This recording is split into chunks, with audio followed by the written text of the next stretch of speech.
Henri Cartier-Bresson, Ansel Adams, ou vos photographes favoris que vous suivez sur Instagram, ou peut-être encore d'autres photographes, sont ou étaient des photographes à succès. Mais pourquoi? Sont-ils des génies? Ont-ils un don? Est-ce que du coup vous n'avez aucune chance de jouer dans la même cour qu'eux? Ils sont nés comme ça, c'était évident, c'était leur destinée, alors que vous c'est perdu d'avance. Vraiment?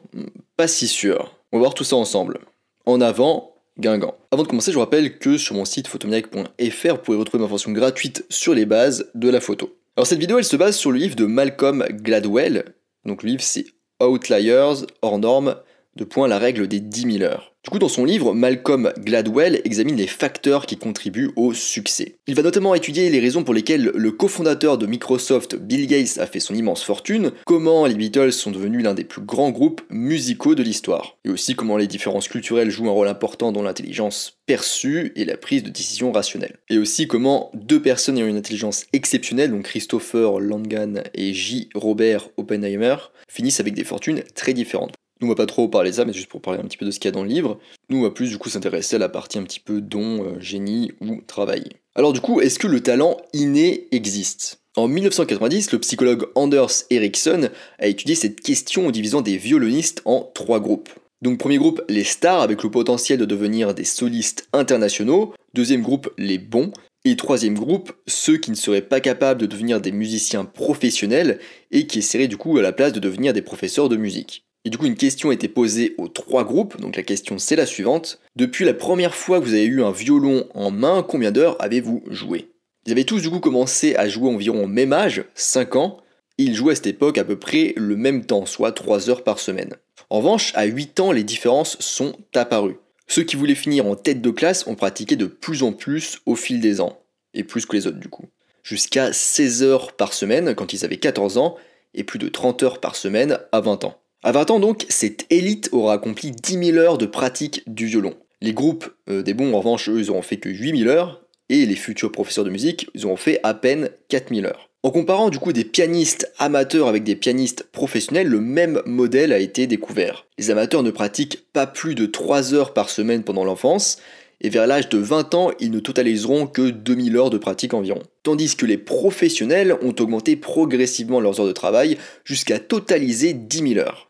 Ericsson et son équipe, donc les chercheurs, n'ont pas trouvé de musicien génie.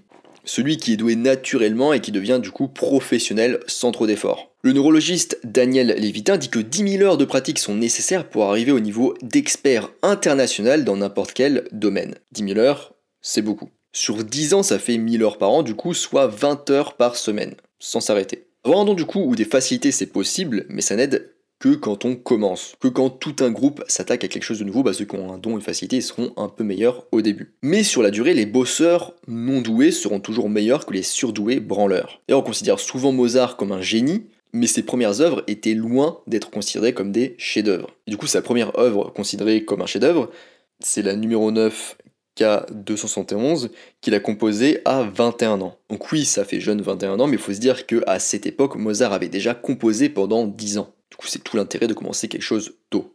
D'ailleurs, de nombreux sportifs professionnels qu'on peut voir au JO par exemple, ont commencé à pratiquer vers l'âge de 10 ans, voire moins. Un autre exemple, pour ceux qui aiment le foot, Kylian Mbappé s'est toujours souvenu, aussi loin qu'il se souvient de ses souvenirs, il s'est toujours souvenu du coup d'avoir un ballon dans les pieds.